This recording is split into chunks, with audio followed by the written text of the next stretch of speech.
جس دن سے راجا نے یہ انکشاف کیا تھا کہ میرے امی ابا میرے سگے ماں باپ نہیں ہو سکتے، اس دن سے محلے میں کوئی بھی کھیل کھیلتے ہوئے ہماری نظر جب محلے کے گیٹ سے اندر داخل ہوتی ہوئی کسی لمبی چوڑی امپالا، شیورلے یا فیٹ کار پر پڑتی تو میں اور راجا کھیل چھوڑ چھاڑ کر اس گاڑی کا طواف کرنے لگ جاتے۔ ہم دونوں کو اب پورا یقین تھا کہ ایسی ہی کسی بڑی گاڑی میں کسی دن ہماری قسمت کے مسیحا بھی ہمیں لینے آ جائیں گے۔ راجا صاحب لوگ اور میم صاحبہ کے گاڑی سے اترنے سے پہلے ہی جلدی سے مجھے گاڑی کے سامنے لے جا کر کھڑا کر دیتا، اور میں انتہائی معصوم سی شکل بنا کر اس وقت تک ان کے سامنے پلکیں پٹ پٹاتا رہتا جب تک ان لوگوں کی مجھ پر نظر نہیں پڑ جاتی تھی۔ دراصل میں اور راجا چاہتے تھے کہ اگر وہ بڑی گاڑی والے صاحب اور میم میری ہی تلاش میں ہمارے محلے میں آئے ہیں تو پہلی ہی نظر میں وہ مجھے پہچان جائیں، لیکن درجنوں جوڑوں کے دیکھنے کے باوجود میں کسی کا مطلوبہ کھویا ہوا بچہ ثابت نہ ہوا۔ کبھی کسی میم یا صاحب کی نظر مجھ پر پڑ بھی جاتی تو وہ ہاؤ سویٹ کہہ کر میرے گال کھینچ کر آگے بڑھ جاتے۔ ایک آدھ نے چاکلیٹ بھی تھما دی تھی، اور ایک دن تو حد ہی ہو گئی۔ میں اور راجا ویسے تو محلے کے سب سے فیشنیبل بچے تھے، اور ہماری امیاں ہمیں خوب چمکا کر اور کنگھی پٹی کر کے گھر سے باہر نکالتی تھیں۔ میری امی کو تو ہمیشہ مجھے کسی کی نظر لگ جانے کا ڈر رہتا تھا، لہٰذا وہ میرے ماتھے، ناک یا گال پر ایک آدھا کالا ٹیکا لگا کر گھر سے باہر بھیجتی تھی۔ لیکن اس دن میں اور راجا استانی خالہ کے ہاں سے سبق پڑھ کر سیدھے محلے کے بڑے میدان میں پٹھو گرم کھیلنے کے لیے آ گئے تھے، لہٰذا ہمارے سروں پر ابھی تک گھر سے نکلتے وقت رکھی گئی سفید دوپلی ٹوپیاں موجود تھیں۔ ابھی ہم نے کھیل شروع ہی کیا تھا کہ محلے میں سفید رنگ کی ایک بڑی سی کیڈلک گاڑی داخل ہوئی۔ میں اور راجا گاڑی دیکھتے ہی فوراً اس کے رکنے سے پہلے ہی عین اس کے اگلے دروازے کے سامنے کھڑے ہو گئے۔ اندر سے سوٹ پہنے ایک صاحب اور فروزی رنگ کے بیل باٹم میں ملبوس ایک خوبصورت سی خاتون اتری۔ راجا نے فوراً مجھے ہاتھ سے پکڑ کر ایک قدم آگے کھڑا کر دیا۔ میرے چہرے پر اس وقت وہی معصومیت کا سمندر ٹھاٹھے مار رہا تھا، اور راجا بھی اس طرح مؤدب کھڑا تھا کہ اس جوڑے سے کہنا چاہ رہا ہو کہ لیں جی، سنبھالیں اپنی امانت، بہت عرصہ حفاظت کر لی میں نے آپ کے بچے کی، اب ہم سے مزید نہیں ہوتا۔ عورت ہم دونوں کو دیکھ کر ذرا سا مسکرائی اور اس کی آنکھوں میں شناسائی کی ایک ہلکی سی لہر ابھری۔ اس نے اپنے مرد سے ہلکے سے کچھ کہا۔ میرا اور راجا کا دل زور سے دھڑکنے لگا۔ مرد نے بھی مسکرا کر ہماری طرف دیکھا اور سر ہلایا۔ راجا نے پیچھے سے ہلکی سی آواز میں کہا، اوے آدی کے بچے، لگتا ہے یہی تیرے اصلی امی ابا ہیں، تیار ہو جا، یہ لوگ تجھے ہی لینے آئے ہیں۔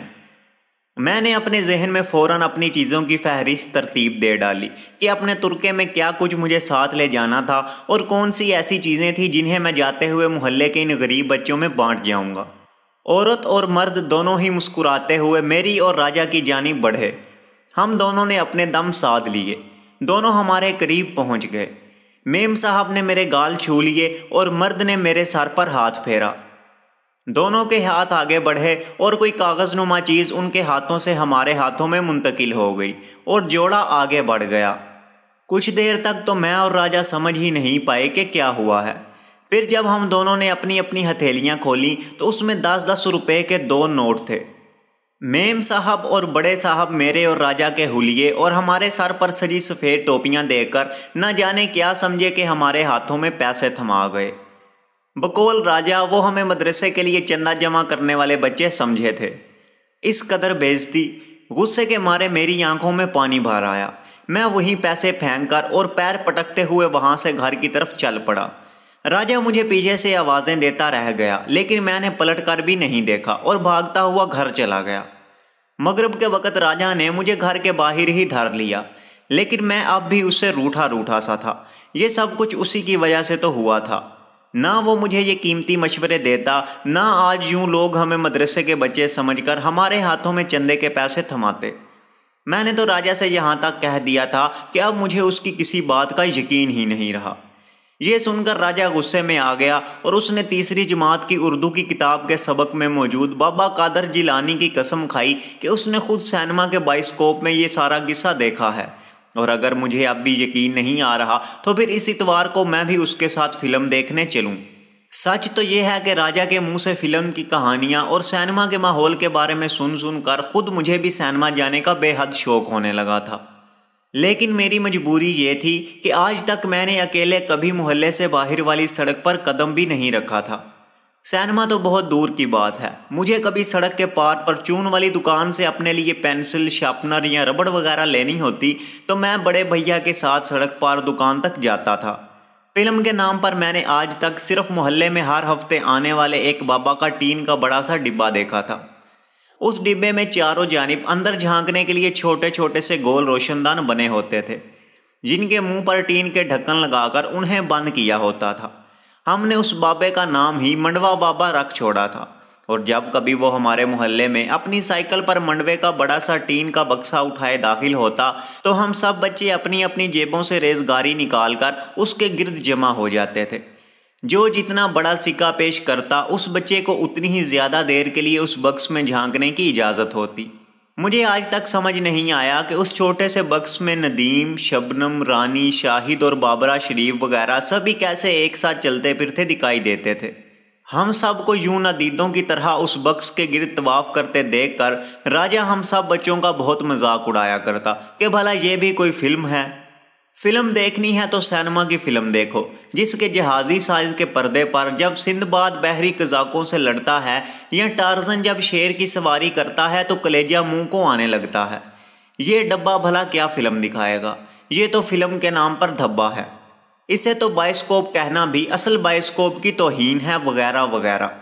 اور پھر جس دن سے میں نے راجہ کی لے پالک بچے والی تھیوری پر شک کا اظہار کیا، اس دن سے تو وہ ہاتھ دھو کر میرے پیچھے ہی پڑ گیا کہ کچھ بھی ہو ایک بار تو مجھے اس کے ساتھ ریگل سینما میں لگی ندیم شبنم کی دل لگی کا میٹنی شو تو دیکھنے جانا ہی ہوگا، تاکہ میں اپنی آنکھوں سے دیکھ لوں کہ راجہ سچا ہے یا جھوٹا۔ آخرکار راجہ کے اصرار کے سامنے مجھے ہتھیار ڈالنا ہی پڑے۔ راجہ نے خوشی سے اوئے ہوئے کا ایک نعرہ لگایا۔ پتہ یہ چلا کہ محلے میں راجہ کے علاوہ 3 اور بچے یعنی گڈو، مشی اور ننھو بھی فلم بینی کے شوقین تھے، اور راجہ ہی کی قیادت میں اس سے پہلے چند مرتبہ گھر یا اسکول سے بھاگ کر مارننگ یا میٹنی شو دیکھ چکے تھے۔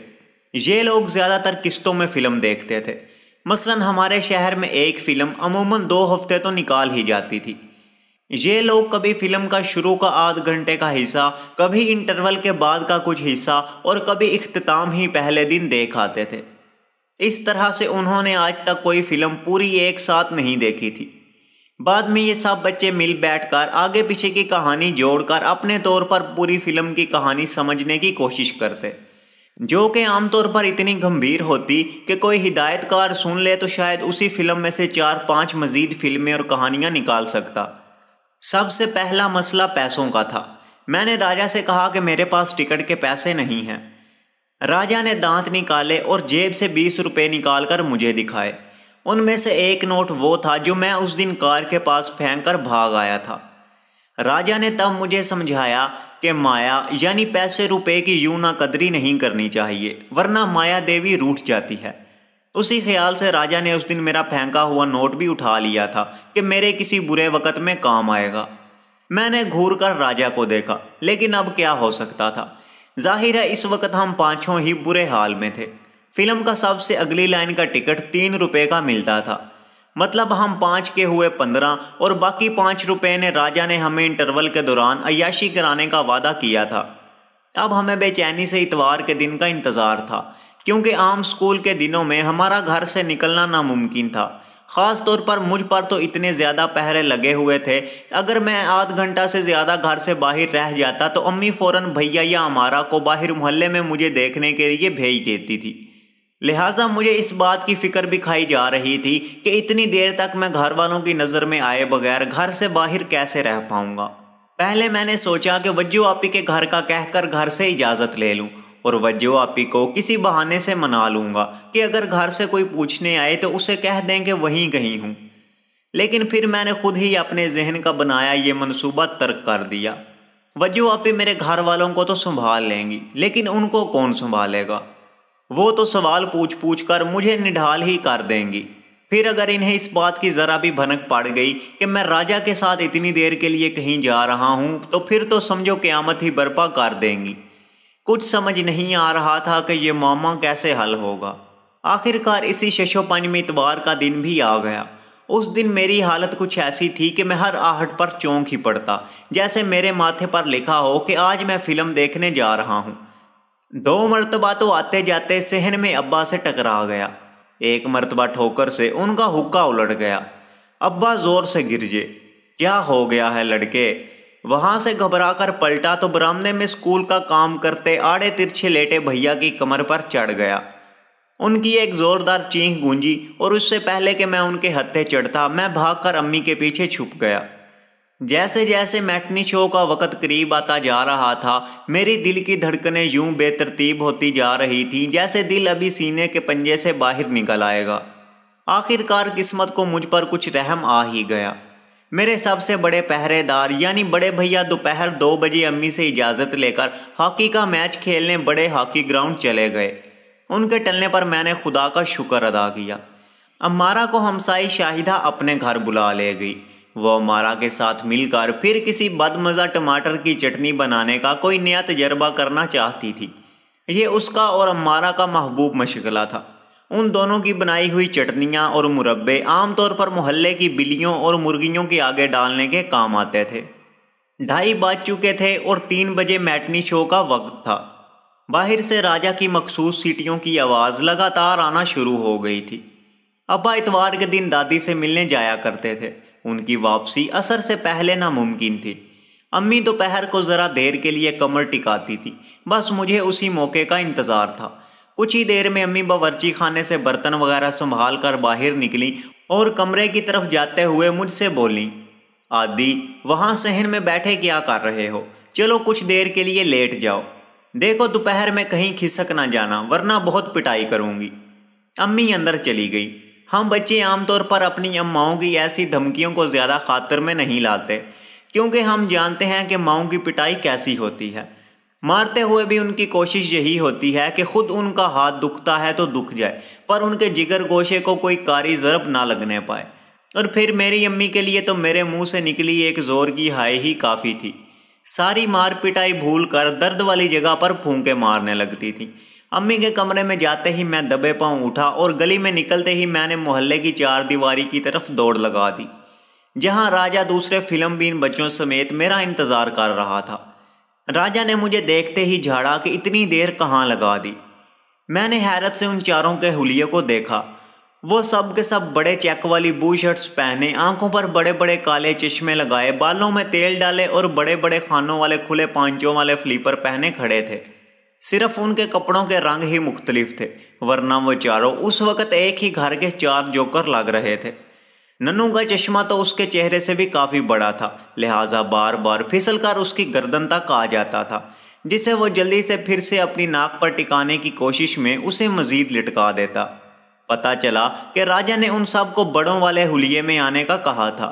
راجہ چاہتا تھا کہ ہم ایسے حلیے میں فلم دیکھنے جائیں جس میں اتوار والے دن شہر کی جینٹری جاتی تھی، تاکہ ہم ان لوگوں سے الگ دکھائی نہ دیں۔ اسی ٹینشن میں گڈو، ننو اور مشی کو جو چیز بھی گھر سے ہاتھ لگی پہن کر اور ڈال کر آ گئے تھے۔ ننو اپنے ٹایا کا چشمہ پہن آیا تھا، گڈو اپنے ابا کی واسکٹ اور مشی نے تو حد ہی کر دی تھی۔ وہ اپنی بڑی بہن کا جامنی رنگ کا فلیپر میچنگ شرٹ کے ساتھ پہن آیا تھا۔ خود راجہ بھی کسی فلمی ہیرو سے کم نہیں لگ رہا تھا۔ اس نے اپنے بال اپنے پسندیدہ ویلن اسلم پرویز کے انداز میں بنا رکھے تھے۔ گلے میں رومال خاص لوفروں کے انداز میں باندھا گیا تھا اور اپنی شرٹ کے بٹن بھی آگے سے کھلے چھوڑ رکھے تھے۔ چند لمحوں تک میں انہیں اور وہ مجھے حیرت سے دیکھتے رہے، اور پھر اس سے پہلے کہ میں ان کا مذاق اڑاتا وہ چاروں مجھے دیکھ کر کھلکھلا کر ہنس پڑے۔ راجہ نے دور ہی سے نعرہ لگایا، اوے عادی، استانی خالہ کے ہاں سبق لینے آیا ہے کیا؟ میں نے کچھ نہ سمجھتے ہوئے اپنے سراپے پر نظر ڈالی۔ میں حسب معمول گھر کے عام شلوار کرتے میں ملبوس تھا۔ سینے پر امی کا بنایا ہوا سامنے سے کھلا سویٹر تھا اور سر پر گرم اونی ٹوپی جس کے سامنے کا بٹن ہمیشہ کس کر باندھ دیتی تھی تاکہ کان ٹھنڈے نہ ہوں۔ مجھے تو اپنے حلیے میں ایسی کوئی بات نظر نہیں آئی جسے دیکھ کر کسی کو بھی کوئی خاص اعتراض ہو سکتا تھا۔ بہرحال اب ان کی باتوں پہ دھیان دینے کا وقت بھی کہاں بچا تھا۔ شو شروع ہونے میں چند منٹ ہی تو رہ گئے تھے۔ ریگل سینما ہمارے محلے سے اتنا دور نہیں تھا۔ چند ہی لمحوں میں ہم سینما کے بیرونی گیٹ کے باہر موجود تھے، لیکن یہ کیا، ٹکٹ والی کھڑکی پہ تو اس قدر بھیڑ تھی کہ لوگ باقاعدہ ایک دوسرے سے جھگڑ رہے تھے۔ ایک چھوٹی سی کھڑکی جسے جالی لگا کر مزید چھوٹا کر دیا گیا تھا، اس کے اندر بنے ایک چھوٹے سے روشن دان میں بیک وقت درجنوں ہاتھ گھسے ہوئے تھے۔ لوگ لڑ رہے تھے، چیخ رہے تھے، ایک دوسرے کو دھکے دے رہے تھے۔ میں جلدی سے ڈر کر راجا کے پیچھے چھپ گیا۔ راجا اتنا رش دیکھتے ہوئے دھیرے سے بڑبڑایا، غضب ہو گیا، آج تو لگتا ہے کھڑکی توڑ دن ہے پکچر کا۔ میں راجا کی بات سمجھ نہیں پایا۔ اگر کھڑکی ہی توڑنی تھی تو پہلے سے ہی توڑ کر رکھ دیتے، خواہ مخواہ اتنے بہت سے لوگوں کو عذاب میں ڈال رکھا تھا۔ اتنے میں ایک اور عجیب بات ہوئی۔ کھڑکی کے گرد درجنوں لوگ شہد کے چھتے سے چمٹی مکھیوں کی طرح چپکے ہوئے تھے۔ کچھ نوجوان جو بہت دیر سے پیچھے والی قطار میں کھڑے تھے اور ان میں بے چینی اپنی انتہا کو پہنچتی جا رہی تھی۔ ان میں سے ایک نوجوان نے اچانک ایک زوردار نعرہ لگایا اور اپنی قمیض اتار کر ہوا میں اچھال دی، جسے اس کے ایک ساتھی نے دبوچ لیا۔ اس نوجوان کے دوستوں نے اسے کمر اور پیروں سے پکڑ کر ہوا میں اونچا اچھال دیا۔ وہ نوجوان سیدھا جا کر کھڑکی کے گرد بھیڑ کے سروں پر جا گرا۔ بھیڑ میں سے کسی نے اس نوجوان کی ماں بہن کے بارے میں کچھ نامناسب الفاظ کہے، لیکن وہ نوجوان کسی بات کی پرواہ نہ کرتے ہوئے اور باقاعدہ تیرتے ہوئے لوگوں کے سروں کے دریا کو کسی ماہر تیراک کی طرح ہاتھ پیر چلاتے ہوئے ٹکٹ والی کھڑکی تک جا پہنچا، اور وہیں لوگوں کے سروں پر لیٹے لیٹے اس نے اپنا ہاتھ کھڑکی کے اندر ڈال دیا، اور کچھ دیر میں چہرے اور ہاتھوں پر چند خراشیں، پھٹی ہوئی بنیان اور بکھرے ہوئے بالوں سمیت ہاتھوں میں ٹکٹ تھامے اپنے دوستوں کے پاس فخر سے اکڑتا ہوا واپس آن پہنچا۔ اس کے دوستوں نے خوشی میں زوردار نعرے لگائے اور اسے اسی طرح کاندھوں پر بٹھائے اندرونی ہال کی جانب بڑھ گئے۔ میں نے مایوسی سے راجا کی جانب دیکھا۔ اس طرح تو ہمیں ساری زندگی بھی اگر وہاں کھڑے رہنا پڑتا تو ٹکٹ ملنے کی امید نہیں تھی۔ راجا نے ہم سب کو تسلی دی اور ہمیں سینما کی بالکنی کے باہر لگے فلم کے پوسٹر اور تصویریں دیکھنے کا مشورہ دیا اور خود کسی جانب چلا گیا۔ میں، مشی، گڈو اور ننہو بھیڑ بھاڑ سے دور ہٹ کر بالکنی میں گھوم پھر کر تصویریں دیکھنے لگے۔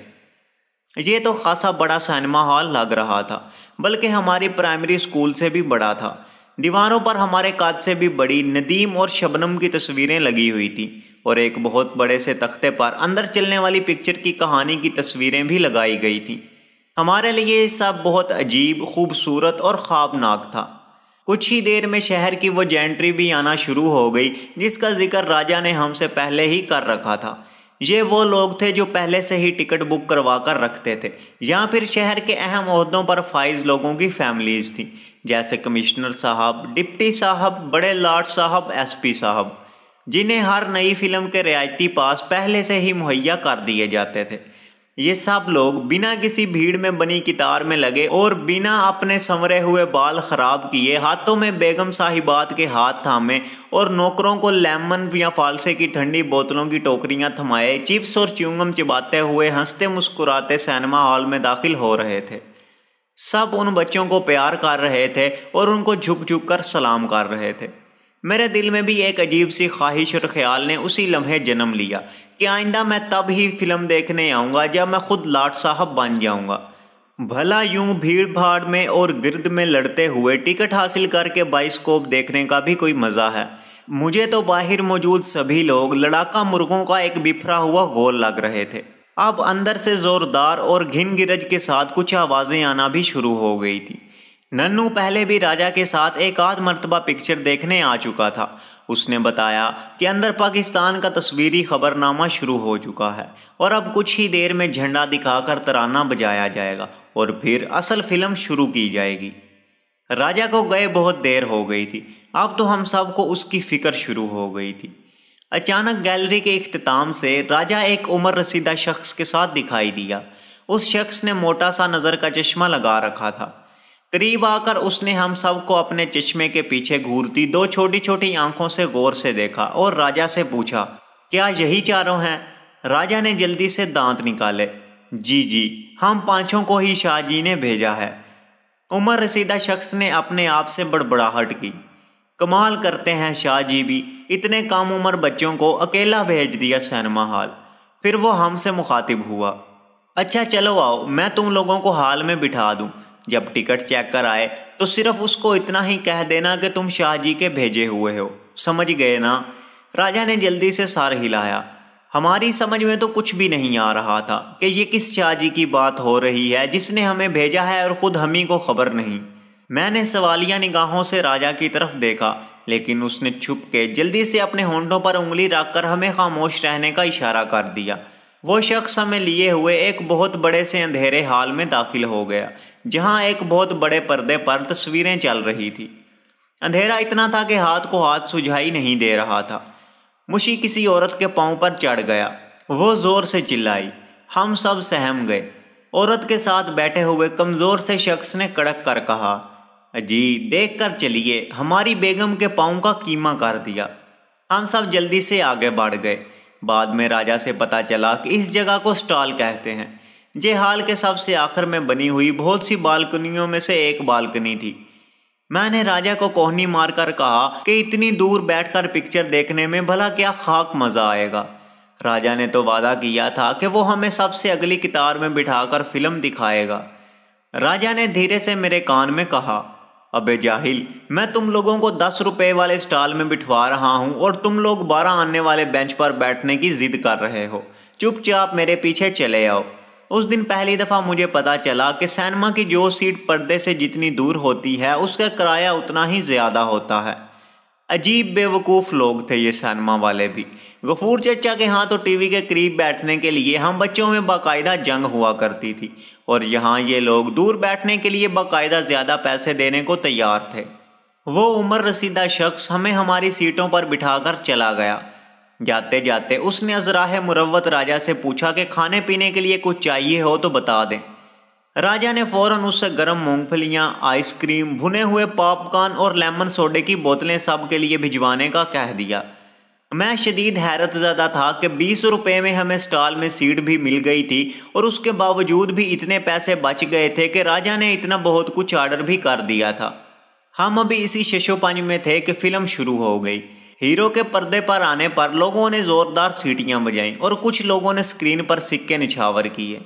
ننو اور گڈو نے سکے اٹھانے کے لیے اٹھ کر لپکنا چاہا تو راجا نے انہیں جھڑک کر منع کر دیا۔ واقعی اتنے بڑے پردے پر پکچر دیکھنے کا تو اپنا ہی کچھ الگ مزہ تھا۔ فلم میں گانے بھی تھے، لیکن میوزک بجانے والے مجھے ڈھونڈنے پر بھی دکھائی نہ دیے۔ پتہ نہیں جب ہیرو یا ہیروئن گانا گانے لگتے تو اچانک میوزک کہاں سے بجنا شروع ہو جاتا تھا۔ ہو سکتا ہے بجانے والے ان درختوں یا پہاڑوں کے پیچھے چھپے بیٹھے ہوں جہاں ہیرو اور ہیروئن باہوں میں باہیں ڈالے سریلے گیت گنگنا رہے تھے۔ انٹرول میں ہمارے کھانے پینے کی چیزیں بھی آ گئیں۔ میں نے نوٹ کیا کہ چیزیں لانے والے شخص نے بھی ہم سے بہت عزت اور پیار سے بات کی تھی۔